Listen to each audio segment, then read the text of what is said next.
is only one war that matters, and it is here.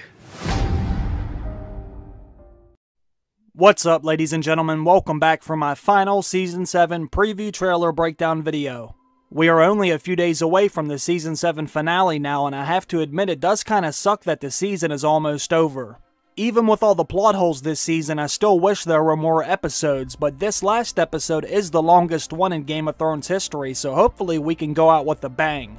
So let's take a closer look at this preview and find out some of the things we can expect to see in the finale. The trailer begins with Grey Worm and the Unsullied standing in formation, and they have finally made it back to the eastern side of the continent.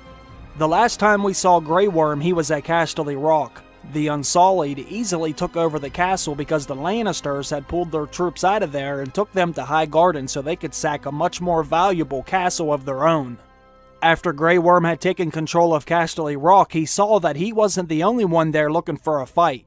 Euron Greyjoy showed up and destroyed the Unsullied's only ride back home, so I'm assuming Grey Worm and his men had to march all the way back across Westeros. As far as we know, Daenerys never sent them many ships so they could get back, and we're also not sure how many she actually has left at this point. We can see Tyrion on a ship later in this preview trailer, and he's with Theon and Varys. If you look around the ship, you can see the Unsullied shields all over the place, so there is a chance that Tyrion went and picked them up to take them to the parlay scene.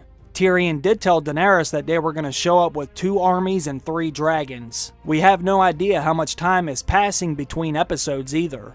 The Unsullied may have found a way to Dragonstone first, and now they are sailing back to King's Landing together for the parlay scene. It's really hard to say because the timelines haven't been too consistent, but either way, this scene at the Dragon Pit should be pretty impressive.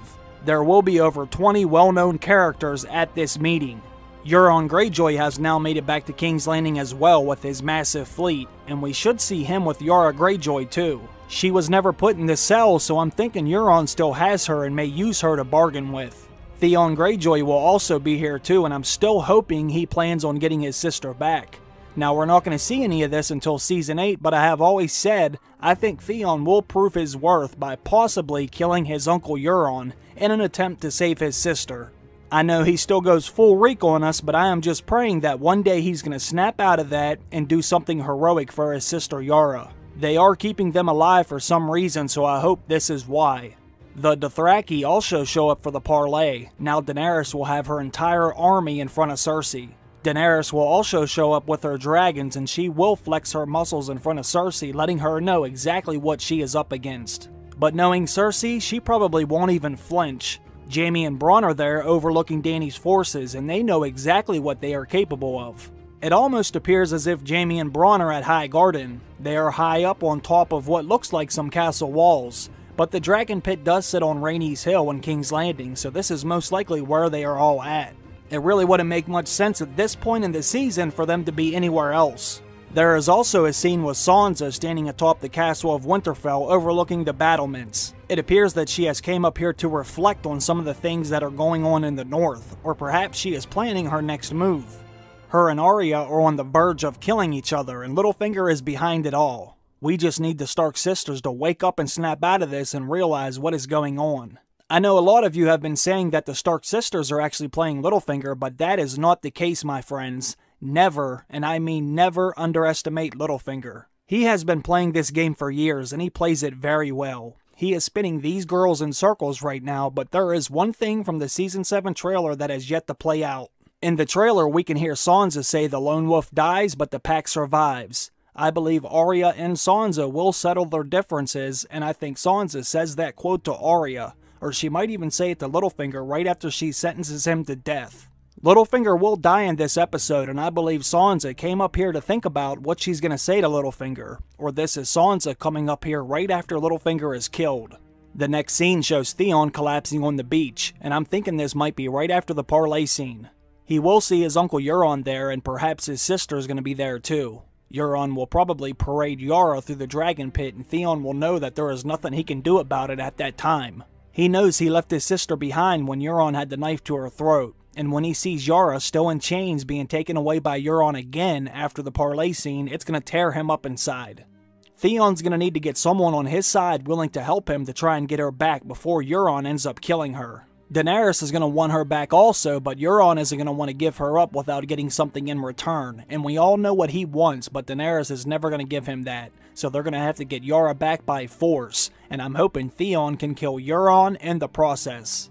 The trailer ends with everyone arriving at the Dragon Pit, and like I said before, there will be around 20 or more characters that we know. And I am very excited to see this scene and to see this big of a cast at the same place at the same time. This is going to kind of remind me of the very first episode when the Starks were all in Winterfell and King Robert Baratheon showed up with all the Lannisters. Only this time they're all going to be meeting under very different circumstances. So much has happened since then it kind of blows my mind. Jon Snow is just a bastard boy heading off to the Wall to spend the rest of his life with the Night's Watch. Now he is king in the North, but this season has revealed so much more than that. He is a legitimate Targaryen and rightful heir to the Iron Throne. And Tyrion was just an alcoholic imp who loved to sleep with whores. Now he is the hand of the Queen to his family's sworn enemy. Jaime Lannister was just a cocky mother effer back then, and he was seen as the best swordsman in all the lands. But now that sword hand is gone, and he has definitely been humbled many times due to all of his life experiences since then. I'm getting emotional just thinking about everything that has happened since this show first started, but I'm also very excited to see all these characters come together before they all end up killing each other. As they all walk into the Dragon Pit, you can see Cersei and Jaime is there, Tyrion is there, Bronn is there leading the group in, Jon is there, plus Podrick, Theon, Jorah, Davos, Brienne, Missandei, and it looks like the Hound is all the way in the back with his head turned to the side. The last time we saw the Hound, he was loading the White up into the boat at the Wall, and they brought the White all the way down here to show Cersei that the threat is real, hoping they can put aside their differences and stop fighting each other in order to fight the common enemy who now has a dragon of his own. There was another scene from the trailer that we have yet to see, and that was the Hound letting the White out of the crate that's right there behind him. They will show Cersei exactly how menacing these things are, and they're also going to demonstrate how exactly hard they are to kill. You can't just kill these things with any regular old steel. The Mountain should be here too, since he is Cersei's personal bodyguard, and it's going to be so much fun to see the Hound and the Mountain in the same scene together again. I wish we could see Clegane Bowl, but since this is a parlay scene, there's probably going to be a momentary peace treaty while they discuss terms, so I don't think we're going to see anyone fighting in this Dragon Pit, but I would love it if they did. They did not show Daenerys in this preview trailer either, which I thought was interesting. She will be at the parlay scene with everyone else, but she's going to make her grand entrance by showing up last with her dragons. She will flex her muscles in front of Cersei, but Cersei will notice she is showing up with only 2 dragons, which should boost Cersei's confidence. The Night King has made her job so much easier by taking one of the dragons. Cersei will not take this threat as serious as everyone else because her focus is still going to be on King's Landing and the throne.